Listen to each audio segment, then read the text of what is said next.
Good day mga kapukol. Welcome po sa ating FB page na Shanghai Pinoy TV. Isa na naman pong mapagpalang araw para sa inyong lahat. God bless po sa inyo sa mga nanonood po dyan sa atin sa Pilipinas. Maraming salamat po. Shoutout po sa mga kapukol natin dyan, Lipa Darters, Darterong Pinoy at sa mga iba pa nating mga kadartero na nanonood sa iba't ibang group.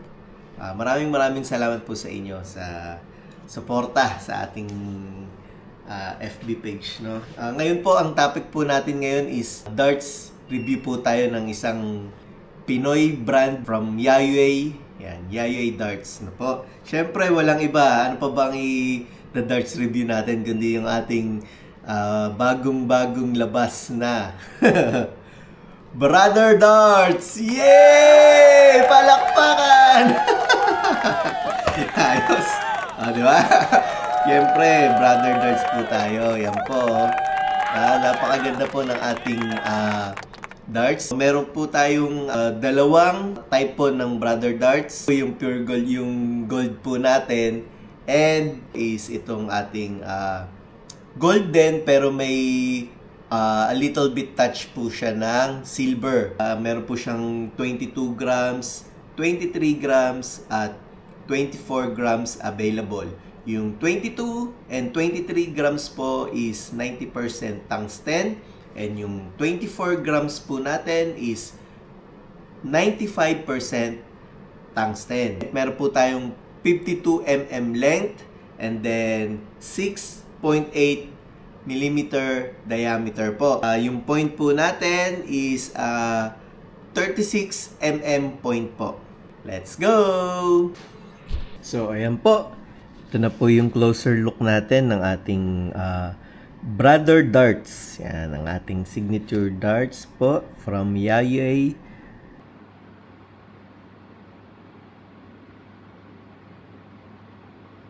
Closer look. Yan. Yan. Tapos, ayun po yung pangalan po natin. Brother. Yan. Tapos sa kabila is yung logo ng Yayoi. Yan. Tapos meron po pala siya rito micro grip sa dulo. Micro grip. Napakaliit. Yan. So, parang liha na lang siya kung hawakan nyo. Yan po. Tongos nito mga lods, mga kapukol. Yan po yung kanal. Yan po. Bali, 8 yung kanal niya dyan. Check natin yung 22 grams, okay? Ayan. 22 grams.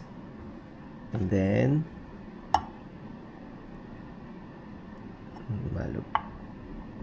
and 22 grams. And then, last, ayan, 22 grams. Okay po. Ayan o. So, parang pag tumama dyan yung point mo, halimbawa nakatusok na yung darts mo doon, tumama dyan yung point mo, maglalak lang yan dyan, tapos i-slide lang yan na pag ganun. Diba? So, sa dulo po humahawak, napaka bagay na bagay po to sa inyo. Kasi hindi na po natin kailangan ng grip dito eh. Dahil hindi naman natin siya hinahawakan eh. So, design na lang yun dito. So, ang design na ginilagay ko nga is yung etong kanal, para pag tinamaan yan, shoot lang yan dyan, maglalak po yan, i-slide lang po yan pag ganun. Po, hindi unlike kapag may grip siya dito, pag tumama dito yung point for instance, pwede siyang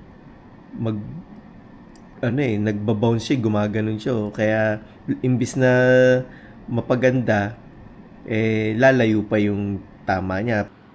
Ito naman po yung closer look natin ng gold with a touch of silver. Yan po.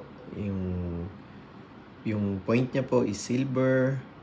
And then yung kanal niya may silver po siya sa ilalim. Ayan. Tsaka yung sa middle grip niya, may silver din po sa ilalim, sa loob. Tapos yung ganun pa rin po, yung brother name. Yan, brother. Tapos itong micro grip dito natin sa bandang dulo. Yan po. Ito po yung silver natin. Tapos same pa rin yung logo ng Yayoy sa likod. Salamat po. Thanks for watching!